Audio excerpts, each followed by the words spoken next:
Kalian semua pasti sudah mendengar tentang coronavirus, virus yang telah melanda Tiongkok hingga dunia hanya dalam 1 bulan saja. Wuhan coronavirus, yang dinamakan WHO sebagai 2019 novel coronavirus, adalah jenis virus corona yang baru saja ditemukan dan dapat menginfeksi manusia karena kecepatannya dalam berkembang biak, walaupun pada umumnya hanya menginfeksi binatang.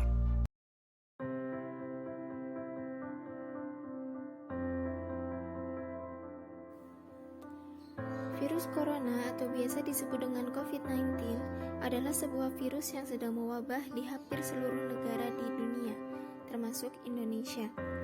Virus ini mulai muncul di kota Wuhan, negara Cina, pada akhir tahun 2019. Kemudian, virus ini mulai menyebar di Indonesia pada awal bulan Maret tahun 2020 hingga sekarang ini. Seperti yang telah kita ketahui, virus corona dapat menular dengan cepat.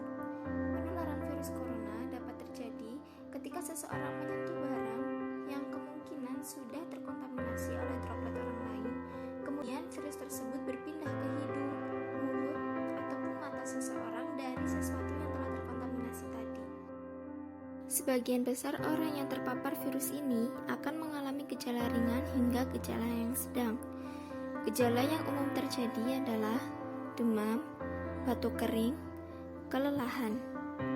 Gejala lain yang biasa dirasakan oleh seseorang yang terpapar virus ini juga adalah nyeri tenggorokan, diare, konjungtivitas, sakit kepala, anosmia atau hilangnya indera penciuman dan indera perasa, dan ruam pada kulit. Nah, sekarang bagaimana cara kita menghindari penyebaran COVID-19 atau mencegah penyebaran COVID-19? Yang bisa kita lakukan adalah dengan mematuhi protokol kesehatan 5M. Apa saja itu?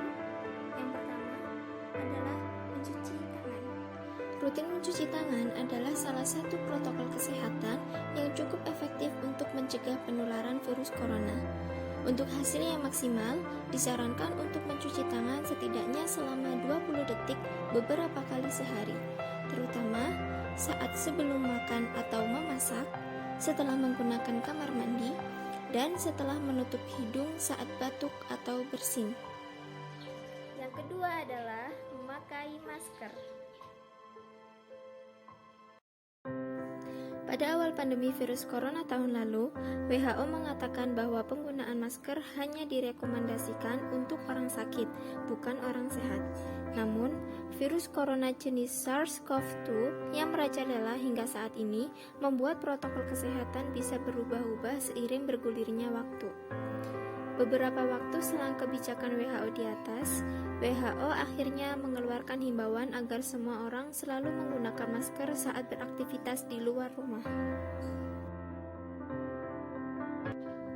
Yang ketiga dari 5M adalah menjaga jarak. Menjaga jarak minimal 1 meter dengan orang lain dapat menghindari terkena droplets dari orang yang bicara, batuk, ataupun bersin. Jika tidak memungkinkan melakukan jaga jarak, maka dapat dilakukan dengan berbagai rekayasa administrasi, seperti pembatasan jumlah orang, pengaturan jadwal, dan lain sebagainya.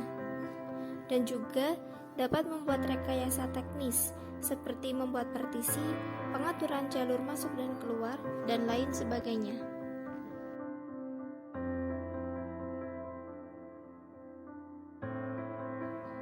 Untuk yang keempat, menjauhi kerumunan. Menurut Kementerian Kesehatan Republik Indonesia, masyarakat diminta untuk menjauhi kerumunan saat berada di luar rumah. Karena semakin banyak dan semakin sering bertemu seseorang, maka kemungkinan terinfeksi virus corona pun semakin tinggi. Dan untuk yang terakhir adalah mengurangi mobilitas. Semakin banyak kita menghabiskan waktu di luar rumah, maka semakin tinggi pula resiko terpapar virus corona. Oleh karena itu, jika memang tidak ada keperluan yang mendesak, tetaplah berada di dalam rumah. Selama belum ada obat khusus untuk COVID-19, maka vaksinasi dan mematuhi protokol kesehatan 5M adalah upaya yang bisa kita lakukan untuk terhindar dari COVID-19. juga negara-negara di dunia sedang berupaya mengembangkan vaksin COVID-19 serta berencana melaksanakan program imunisasi untuk warga mereka. Dan hal tersebut disampaikan juru bicara Satuan Tugas Penanganan COVID-19 Nasional, Reisa Broto Asmoro, dalam konferensi pers BNPB di kanal YouTube Senin siang. Vaksinasi atau imunisasi bertujuan untuk membuat sistem kekebalan tubuh seseorang mampu mengenali dan dengan cepat melawan bakteri atau virus penyebab infeksi.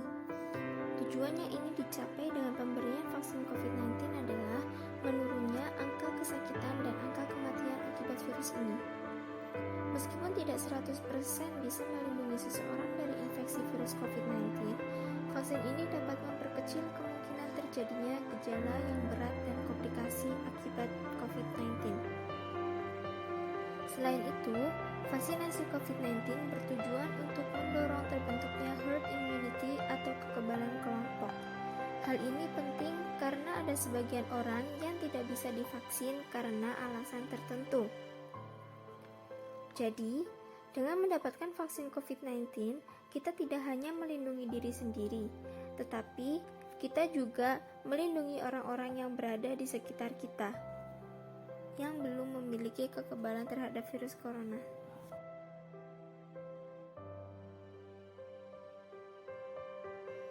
Seperti imunisasi pada umumnya, vaksinasi COVID-19 juga memiliki beberapa efek samping. Namun, efek samping ini tidak menjadi penghalang bagi kita untuk tetap melakukan vaksinasi COVID-19. Efek samping vaksinasi COVID-19 ini lebih ringan. Efek samping ini lebih kecil dibandingkan manfaat yang akan kita peroleh setelah melakukan vaksinasi tersebut.